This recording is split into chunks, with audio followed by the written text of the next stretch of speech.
Hello, my name is Elizabeth Cook. I am the Career Readiness Coordinator here at SC Works. I do all of our workshops, and this is our YouTube channel where I will be uploading the workshops that I do on a monthly basis. And this is just a way, if you cannot attend our virtual sessions or our in-person sessions, you can still get all of the same tips and advice. Clearly, it's not going to be much live interaction, but please feel free to leave some comments, feel free to message, and we can communicate that way. So today's topic is Resume Writing 101. Don't forget that I offer several original workshops every month, and you can visit scworksmidlands.org/workshops to view an entire calendar full of workshops that myself, as well as our training providers and other outside facilitators offer. I will link that in the description below so that you can click on our calendar and maybe attend one virtually with me. But like I said, today we're going to be talking about resume writing. I know it's a broad topic. Most of us have at least put together some kind of resume. Most of us know the basics of a resume and how it functions and why they're important. But being able to really understand how to write an effective resume can greatly help you with success in finding a new job or switching career fields. Let's go ahead and jump into it. I have an exercise that I love to do with my virtual and in-person resume sessions, but please, if you are doing this from home or wherever you are, feel free to join in this exercise, and maybe it will get the wheels turning in your head about how, what kind of language we should be using when writing a resume. So I would ask my participants to please write down 3 skills that you have that you possess that are related to the job you are seeking. That last part is important. Make sure it's related to whatever you are now interested in. And there are some skills that are very broad that can apply to almost any job field. It's okay to include those, like communication. You can apply that to almost any career sector. So feel free to just write down 3 to 5 skills that you possess that you could apply to your future or prospective job. And we're going to get back into this later in the presentation on why I asked you to do this and what the purpose was. And we're going to do something with those skills. But I would love to just give a brief overview of what a resume is. It details your work experience, education, your skills, training, and accomplishments. It should be communicating your career objective clearly. It should also provide the employer with a glimpse of who you are and what you have to bring to the job.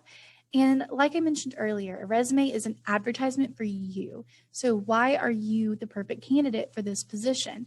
You need to be tailoring each resume to each position. So rather than having one general resume that you send out to every job that you're interested in, you should be making some slight changes to tailor it towards that job and gear it towards that career sector only. And then just to briefly talk about formatting a resume. Here you can see I have an example on the left as well as on the right. I'm going to move myself over just a bit so you can see this. So on the left, we have Craig's resume.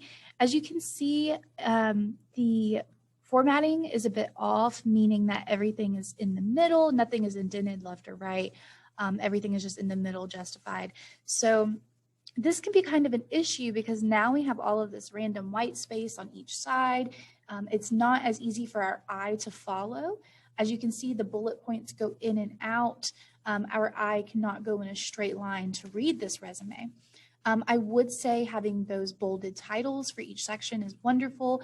That is something that we should make sure to do when putting our resume together.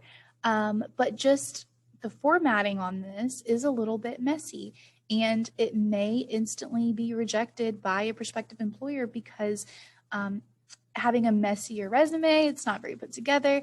Not only does it speak to, it speaks to your computer skills. If you cannot format something stylishly, professionally, correctly, it can look bad. So I have another example here on the right. This one's a bit more creative. It's very clear. As you can see, we still have our sections.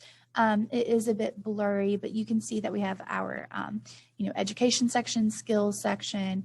It's all in a straight line. So the white space that you're seeing is very expected. It's pulled together a lot better. The bullet points are all perfect, and your eye can easily follow this resume. You know where each section is. You know what point the bullet points are serving. And also the formatting at the top is very nice, how the name is presented. There is some shading at the top. And we'll talk about this a bit more as we go through about what a resume should look like, what the formatting should look like. But first, I just wanted to give you a little example of something that's kind of an instant turn off to prospective employers, and something that instantly is a lot more appealing and professional. So now we are going to dive into talking about the language that we use in our resume. So we have results-driven language versus skills-driven language, and there is a key difference between both of these. Results-driven language, as you can see by the name, is focused on what result your skills will yield, whereas skills-driven language clearly is really just discussing the skills that you have and not what results you can garner from those skills. So for example, I have 3 examples right here of skills-driven language. You could say that you have mastery of Microsoft Word and Excel. Rather than keeping it in that skills-driven format, we could instead talk about the results that skill will yield for the prospective employer. So you could rather say you have the ability to produce attractive and concise documents quickly. You can still include that it is Microsoft Word and Excel. So, ability to produce attractive and concise documents quickly using Microsoft Word and Excel. So not only are we saying we have that skill, but what will the result be? The result will be that you'll be producing attractive and concise documents quickly. It means that you are efficient with these softwares. Our next example is a skill that we probably all love to include on our resume because it is such an important skill to have, and that is that you are an excellent communicator. If you just say that you're an excellent communicator, it really doesn't prove anything. But when we put it into results-driven language rather than skills, it gives some more validity to that statement, because you are not only saying that you have this skill, but also how you use it or what results you get with that skill. So a simple example of how to use results-driven language here would be to say ability to communicate clearly and effectively to reach goals. This is kind of just a basic example, but we have a result, we have a skill, and especially the result of reaching goals. That also lets the employer know that you are goal-oriented. You like to finish the job, you like to follow through, and your communication skills are going to help you do that. Our next one is team player. This is another skill that we probably all include on our resume in some way, because it is also very important to employers. So rather, you could say can work with the team efficiently to reach the desired goal. Again, this is just a basic example of using a skill and a result in order to communicate your skills and also add more validity to that statement. So also you're letting that employer know that you are goal-oriented. Once again, that's very important that you have follow through, but you need to make sure that you're not just putting 1 or 2 words like team player, excellent communicator. Anyone can put that on their resume, and it really doesn't prove much. There's no validity to that statement. And they are hoping to figure that out in the interview. If this is the kind of resume you're providing, then they are going to make sure in the interview, are they a great communicator? Are they a team player? And they're going to want to ask you a lot of questions regarding those. But rather including results-driven language, it just adds to that validity and can help you get an interview even quicker if you use this kind of language in your resume. So now what I would ask you to do is to take time to write down your 3 skills that we mentioned earlier, but use results-driven language instead. So I'm sure that most of us, if not all of us, definitely used skills-driven language when writing down our skills. So now go back and look at what results-driven language is and what skills-driven language is, and take those skills and turn it into results-driven language. Normally, we would all look over this together and share what we got. Since this is a video format, please feel free to do that in the comments. Let me know what skills you wrote down and how you turn them into results-driven language. I would love to read that and be able to see what you come up with. So we are going to continue on. Now we are going to get into what each section of our resume is going to look like and how it can be formatted. So of course, at the very top of our resume, we need to have our name and all of our contact information. Your name needs to be bolded at the very top of the document. That should be the first words on your document, is your first and last name. Right beneath that, in smaller lettering, we need to have our contact information. So that is our number, address, email, like I said, right below in a smaller font. Now, I know that snail mail is not very popular right now. It's always kind of been a thing to add your resume, add your address to your resume. Now, if you have any kind of social media presence, if you just have a professional social media account, like a LinkedIn, maybe you even have a website, you could include your socials right here rather than your actual home address. That's more of a personal choice, especially if you do have your own website. That could be impressive to include that on your resume for them to view. So once we have our header, including our name and contact information, your next piece is going to be your objective summary, or objective or summary. You can choose to include this or disregard it, but I think it can be very helpful to always include some kind of objective or some kind of summary of yourself. It can really capture that prospective employer when they're reading your resume, and it really lets them know very early on if you are the right candidate.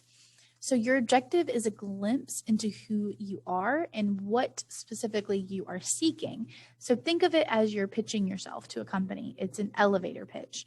And then I have a small example of what an objective statement or summary could look like for someone that's interested in customer service.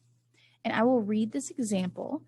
So obtain a position as a customer service representative with a company that allows for the application of strong organizational, communication, and customer retention skills when interacting with clients and providing them with the level of support that they expect. So this is kind of a brief example, but it's a great example, and I'll talk about why. As you can see in the very first line, we know exactly what kind of position this person is interested in obtaining, and that is a customer service representative. They are interested in a company that's going to allow for organizational, communicational, and customer retention skills.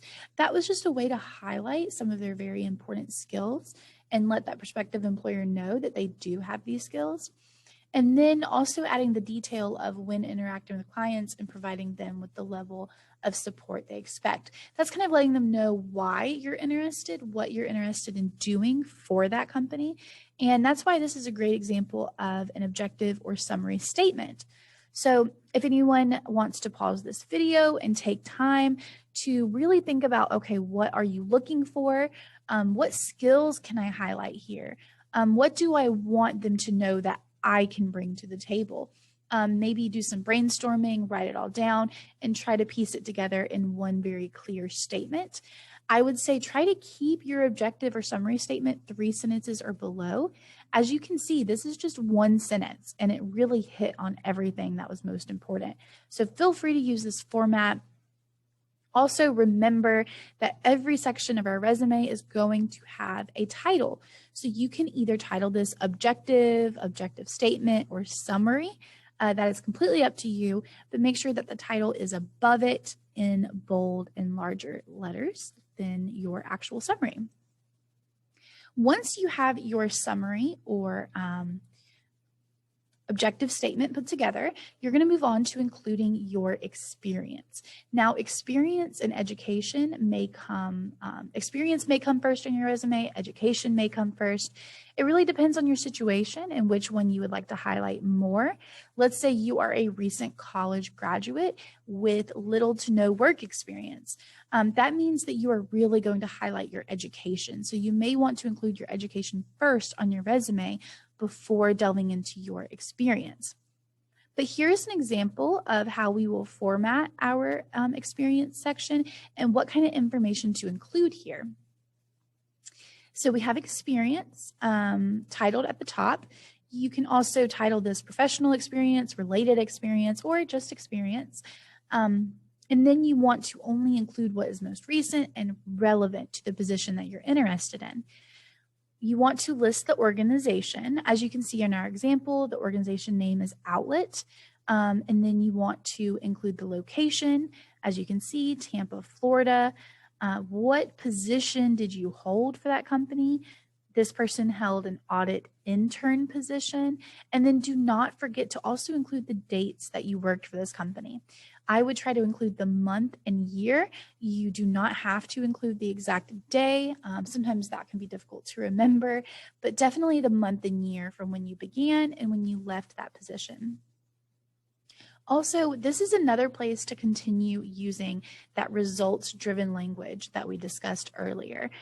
For example, right here under our job duties, what we did, where you can see it in the bullet points, we have an example that says processed cash, check, and credit transactions, maintaining 98% accuracy to minimize the end-of-day balancing errors. So this is a great example of using results-driven language rather than just skills. And that is because we discussed what that job duty was, but also how well we excelled with this job duty and what our results were. And the results were maintaining 98% accuracy, which is impressive. So remember to also include any of your accomplishments. You can even include that in your duties when discussing your experience. And then after our experience section, this is where you may get into your skills. Again, make sure that it is titled skills, bold, bigger letters. So make sure that these skills are related to the job that you're applying for, and bold your title skills and use bullets for that list. And then again, this is the best place to use our results-driven language. I'll read through a few examples. Capacity to provide instruction concisely to benefit the observer, can work with the team efficiently to reach the desired goal. As you can see, we are really focusing on what results these skills are going to yield. And then we have our education section. Like I mentioned earlier, if you are lacking in experience, you may want to really highlight your education rather than experience. So of course, title your section education. You want to include the year, degree, institution, location, and even if you'd like your GPA, I would say if you have a higher GPA, 3.0, 3.5, anything above that, I would absolutely include your GPA in this section. So as you can see, here's an example, 2009 MA in English Literature from Harvard University. Then we have our location, Cambridge, Massachusetts, with a 3.7 GPA. You're not only going to include your college education here, but also include your high school education. So we see 2005 high school diploma. That was the degree that was received. Resume High School, Philadelphia, PA, 4.0 GPA. And then this is another section that a lot of us sometimes tend to leave out on our resume, but it can be a great place to really impress any prospective employers. And that is your accomplishments, awards, and certifications. You can definitely include this if you have any notable or relevant information to include here. Let's say you don't have notable or relevant information. Do not feel the need to add this to your resume. It's probably going to hurt you more than help you to try to come up with things to add to this. But here's some examples of accomplishments. One thing you're going to notice is that there was no necessary certification given for any of these accomplishments. These were just accomplishments that were maybe done with a previous employer or on a project that you were proud of. An example is maintaining a 97% satisfaction rating over a 24-month period as a customer care representative. So that is something that you may have done on a previous job, but it is absolutely an accomplishment. It is absolutely impressive. So as long as it is relevant to where you are applying and who you are handing this resume to, then definitely include it. And then we also have our certification section. One thing to remember is with our certifications, we need to include where we received the certification, what kind of certification it is, what month and year did we receive it. And then many times there's usually an expiration date for a lot of certifications that we receive. So you also want to include the expiration date. I have two examples right here, one for first aid certification, one for notary public. They are both done the exact same way. We have it when it was issued, when it expires, or when it needs to be renewed. So this is just an example of what kind of certifications you can include and how to include them in your resume. So let's take a look at what our final result might look like. Once we have our formatting put together, we have all of our sections. This is not necessarily a perfect example, but the formatting is nice and there's very clear sections. So as you can see, we have our name at the top, big and bold, and then this person, rather than doing contact information right below, they included what kind of position they're looking for or what kind of position they hold, which is teacher. And you can absolutely do this. You can be creative. It's very up to you. You don't need to feel like there is just one cut and dry way to do a resume. I always say get creative. Kind of have fun with it. It's like self-expression, but keep it professional and keep it attractive. So this one is professional, it's attractive. We have our sections, we have our name. There's even a bit of color on here. For many years, we have been advised not to include color on our resume. And that is because of the scanning machines that would be used to look through resumes and pick out keywords.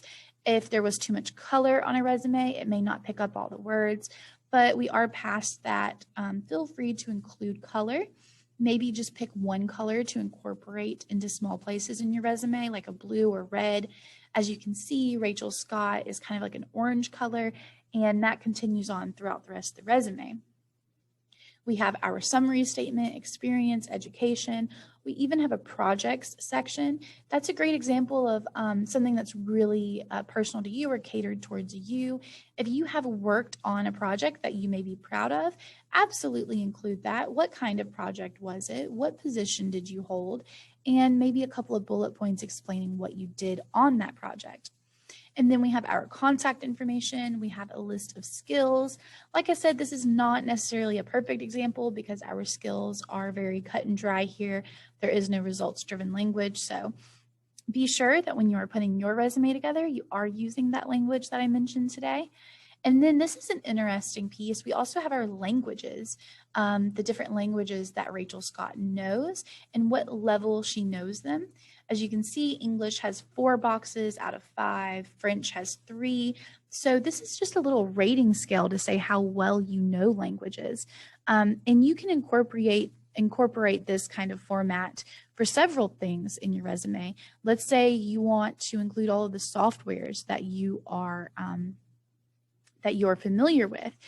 You could use a rating scale to let that person know, that prospective employer, how well you know each software, maybe how often you've used it.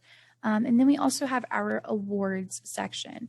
Now, it's honored as Teacher of the Year at a school. This is absolutely a relevant and important award to include since Rachel is looking for a teaching position. Now I would normally open up my virtual sessions or in-person sessions for questions, and I would receive a bunch of questions and we would discuss. But of course, since this is this isn't a live version, I want people to definitely comment down below if you have watched all the way through this, if you are putting together a resume right now, if you have any questions about your specific resume, take the time, comment below. I would love to go back and be able to read everyone's comments and maybe give some advice or help where it may be needed. I want to say thank you to everyone who attended via our YouTube channel today. I have a lot of fun making these videos. I'm excited to continue making them. The next one will be our cover letter video. So definitely feel free to tune in for that one. It's a perfect follow-up to our resume workshop because for every position that you're interested in, it can be very beneficial and helpful to you if you also include a customized cover letter for that position. And cover letters can be tricky at times to put together. So feel free to go and view that one or join us in person or virtually for that workshop. As I said, I am going to link our calendar down below so that you can go and view our calendar and maybe decide to come in for a workshop at our Columbia Center or just join us virtually at our meeting link, which is also on that same website. Again, I want to say thank you everyone for watching. I hope that you all have a wonderful day and good luck with your job search and good luck with your resume creation. Goodbye.